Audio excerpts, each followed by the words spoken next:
Ao lado da crise do coronavírus, nós temos a crise capitalista, que também, até o momento, é muito mal compreendida, inclusive pela esquerda.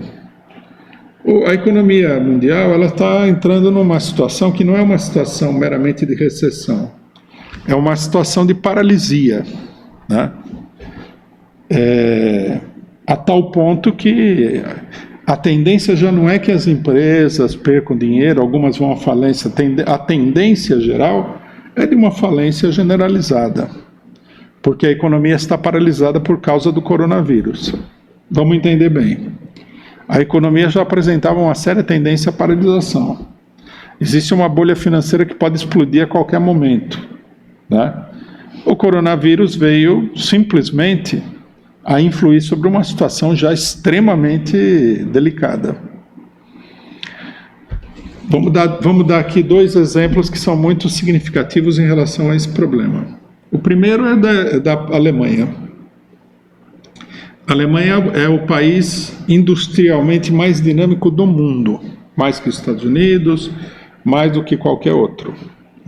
Um dos maiores exportadores, né? A indústria capitalista na Alemanha é a mais importante de todos os países capitalistas desenvolvidos do mundo.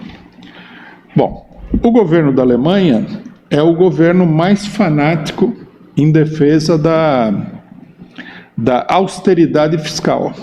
Quer dizer, a religião desse governo é que eles aplicaram em toda a Europa, né, com maiores e menores dificuldades, é de que o Estado não pode gastar, não pode dar dinheiro para a população, não pode dar dinheiro para ninguém, porque é preciso manter as contas públicas sempre em ordem, né, sempre equilibradas. Pois o governo da Alemanha, que tem a indústria mais dinâmica do mundo e que é fanático da contenção de gastos, acaba de declarar que ele vai dar todo o dinheiro que for necessário para as empresas capitalistas alemãs sobreviverem à crise. Deu para perceber?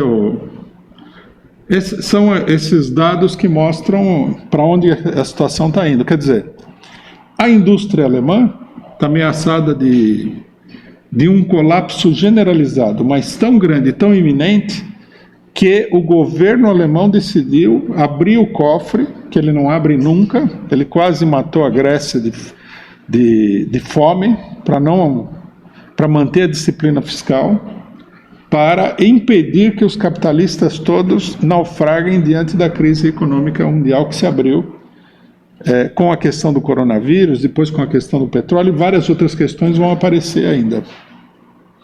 Nos Estados Unidos, o governo norte-americano deu, se não me engano, $1,5 trilhão para os bancos, para salvar os bancos diante da crise. Esses bancos, né, todo mundo deve se lembrar, eles foram os promotores da crise de 2008. Né? Não apenas com a política maluca de especulação financeira, mas também com fraudes e tudo mais.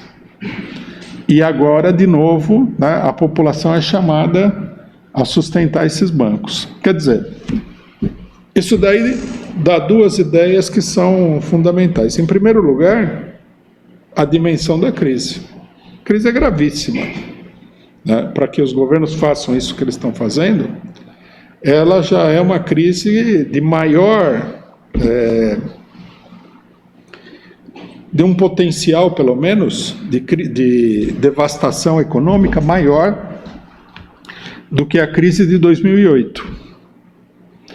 Em segundo lugar, mostra claramente qual é a prioridade do governo diante das duas crises que se abriram: salvar os capitalistas.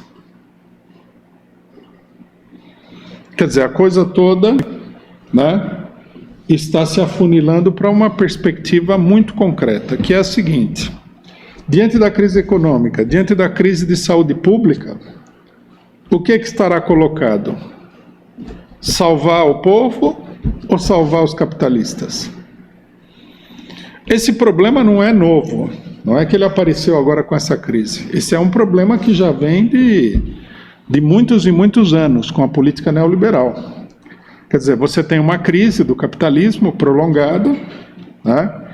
E a receita do capitalismo para enfrentar a crise é salvar os capitalistas às custas, né, das condições de vida da população. Ou seja, a população vai pagar pela crise dos capitalistas e salvar os capitalistas, mesmo que isso implique, como tem implicado, né, numa situação de catástrofe social em várias partes do mundo.